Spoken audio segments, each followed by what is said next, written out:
और ये मोदी की गारंटी है. കഴിഞ്ഞ ആഴ്ച വരെ ബി.ജെ.പി. പ്രവർത്തകരുടെ വലിയ വായിലുള്ള വീരവാദങ്ങൾ കേട്ട് കേരളീയർ ഇനി എങ്ങാനും ബിരിയാണി കിട്ടിയാലോ എന്ന മനോഭാവത്തിലായിരുന്നു.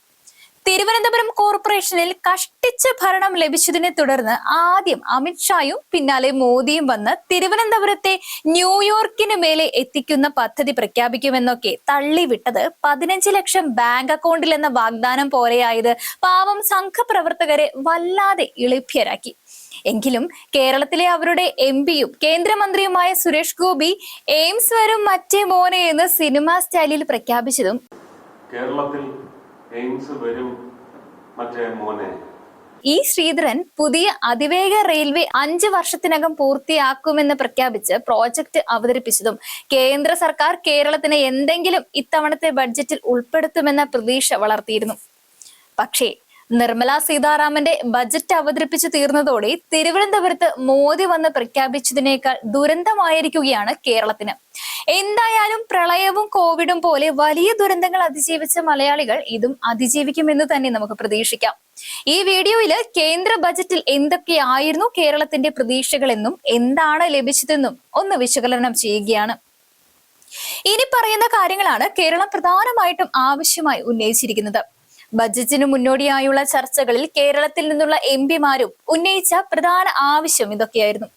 ഒന്നാമത്തേത് സ്പെഷ്യൽ ഫിസിക്കൽ കറക്ഷൻ പാക്കേജ്, 21,000 കോടി രൂപയുടെ പ്രത്യേക സാമ്പത്തിക സഹായം സംസ്ഥാനത്തിന്റെ സാമ്പത്തിക പ്രതിസന്ധി പരിഹരിക്കാൻ.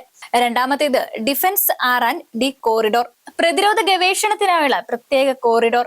3 rail earth corridor, rare earth മിനറലുകളുടെ ഖനനം, പ്രോസസിംഗ്, ഗവേഷണം എന്നിവയ്ക്കുള്ള കോറിഡോർ. 4 എയിംസ്, കോഴിക്കോടോ പാലക്കാടോ തിരുവനന്തപുരമോ എവിടെയെങ്കിൽ എയിംസ് സ്ഥാപിക്കൽ. 5 ശബരി റെയിൽ, അങ്കമാലി എരുമേലി റെയിൽപാത. 6 കശുവണ്ടി കയർ ഹാൻഡ്ലൂം സെക്ടറുകൾക്കുള്ള പാക്കേജുകൾ, ഈ മേഖലകളിലെ തൊഴിലാളികളെ സഹായിക്കുവാൻ പ്രത്യേക ഫണ്ടുകളും. 7ാമത്തേത് കടം വാങ്ങൽ പരിധി ഉയർത്തൽ, ഗ്രോസ് സ്റ്റേറ്റ് ഡൊമസ്റ്റിക് പ്രൊഡക്ടിന്റെ 0.5% അധിക വായ്പ അനുമതി. 8 മനുഷ്യ വന്യജീവി സംഘർഷം പരിഹരിക്കൽ, 1000 കോടി രൂപ.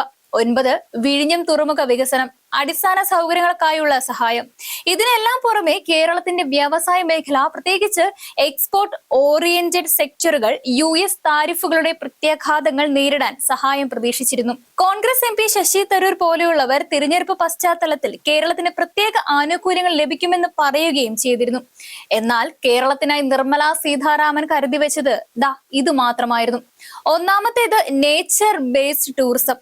ഒഡീഷ, കർണാടക എന്നീ സംസ്ഥാനങ്ങൾക്കൊപ്പം കേരളത്തിലും കടലാമകളുടെ പ്രജനനത്തിനായുള്ള സൗകര്യങ്ങൾ വികസിപ്പിക്കുമെന്ന് പ്രഖ്യാപിച്ചു. ഇത് പരിസ്ഥിതി സൗഹൃദ ടൂറിസത്തെ പ്രോത്സാഹിക്കുമെന്നാണ് കേന്ദ്രം പറയുന്നത്.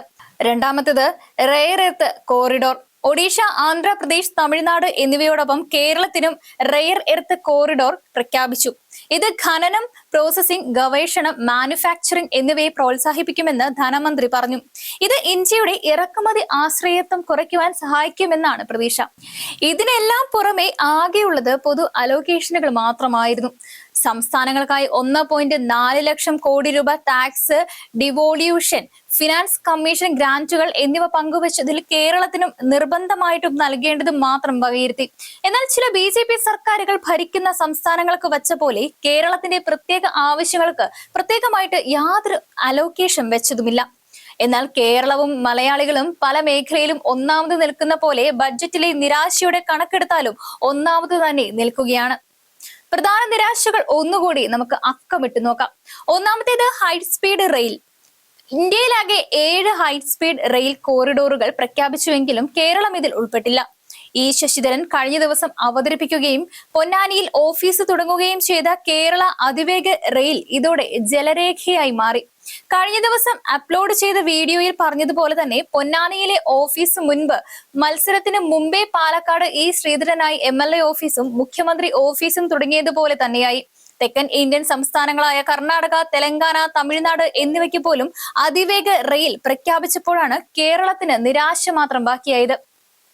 2 എയിംസും ശബരി റെയിലും. ഈ ആവശ്യങ്ങൾക്കായി ബഡ്ജറ്റിൽ യാതൊരു പരാമർശവും ഉണ്ടായില്ല.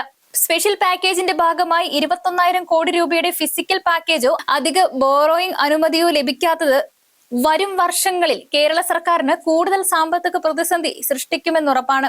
ഇതൊന്നും കൂടാതെ കശുവണ്ടി, കയർ മേഖലകൾ പോലുള്ള പാക്കേജുകൾ ഇല്ലാത്തത് ആ തൊഴിൽ മേഖലയെയും ബാധിക്കും. മൊത്തത്തിൽ പറഞ്ഞാൽ കേരളത്തിന്റെ പ്രതീക്ഷകളുടെ 70% പോലും നിറവേറ്റപ്പെട്ടിട്ടില്ല എന്നാണ് കേന്ദ്ര സർക്കാരിനെ അനുകൂലിക്കുന്ന സാമ്പത്തിക വിദഗ്ധർ പോലും പറയുന്നത്. ഇനി കേരളത്തോടൊപ്പം നിയമസഭാ തിരഞ്ഞെടുപ്പ് നടക്കുന്ന മറ്റ് സംസ്ഥാനങ്ങളായ അസം, തമിഴ്നാട്, ബംഗാൾ എന്നീ സംസ്ഥാനങ്ങൾക്ക് എന്തൊക്കെ ലഭിച്ചു എന്നുകൂടി നോക്കി നമുക്ക് വീഡിയോ അവസാനിപ്പിക്കാം. കേരളത്തിനെ പോലെ തന്നെ നിരാശരാണോ അവരും എന്നറിയണമല്ലോ. ഈ സംസ്ഥാനങ്ങളിൽ അസം മാത്രമാണ് നിലവിൽ BJP ഭരിക്കുന്നത്. ആദ്യം അസം തന്നെ നോക്കാം. പൊതു ടാക്സ് പൂളിൽ നിന്നും മുൻ വർഷത്തേക്കാൾ കൂടുതൽ ടാക്സ് ഷെയർ ഇത്തവണ അസാമിന് നൽകിയിട്ടുണ്ട്.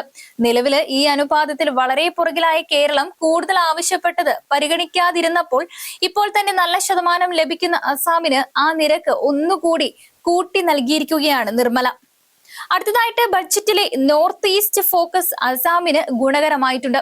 ബുദ്ധിസ്റ്റ് സർക്യൂട്ട് വികസിപ്പിക്കൽ പദ്ധതി, ക്ഷേത്രങ്ങൾ, മോണാസ്ട്രികൾ സംരക്ഷണം എന്നിവ പുതുതായി പ്രഖ്യാപിച്ചപ്പോൾ ഇൻഫ്രാസ്ട്രക്ചർ വികസനത്തിനായി റോഡുകൾ, റെയിൽവേ കണക്ടിവിറ്റി, ഡിസാസ്റ്റർ മാനേജ്മെന്റ് എന്നിവയ്ക്ക് പഴയ അലഗേഷനുകളുടെ തുടർച്ചയായും ബജറ്റിൽ പ്രഖ്യാപിച്ചു.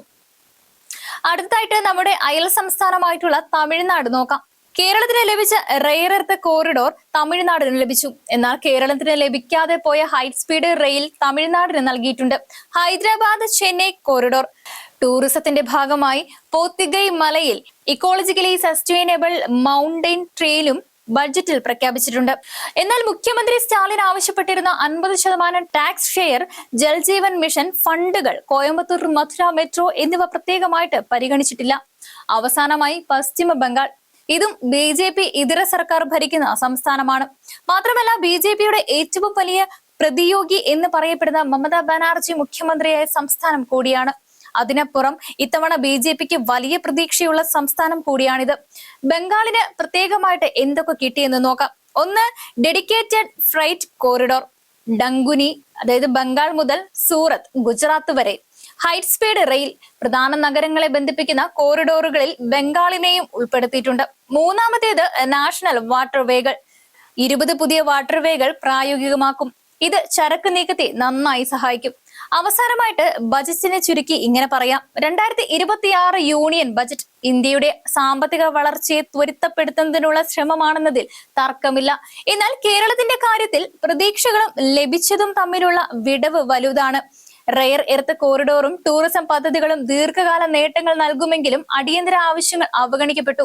തിരഞ്ഞെടുപ്പ് സംസ്ഥാനങ്ങൾക്ക് ലഭിച്ച പദ്ധതികൾ ബജറ്റിന്റെ രാഷ്ട്രീയ ഭാവം വ്യക്തമാക്കുന്നു. മൊത്തത്തിൽ പറഞ്ഞാൽ ഈ ബജറ്റ് ഫിസിക്കൽ ഡിസിപ്ലിനും വികസനത്തിനുമിടയിലുള്ള സന്തുലനമാണ്. പക്ഷേ സംസ്ഥാനങ്ങൾക്കിടയിലെ അസമത്വങ്ങൾ പരിഹരിക്കേണ്ടതുണ്ട്.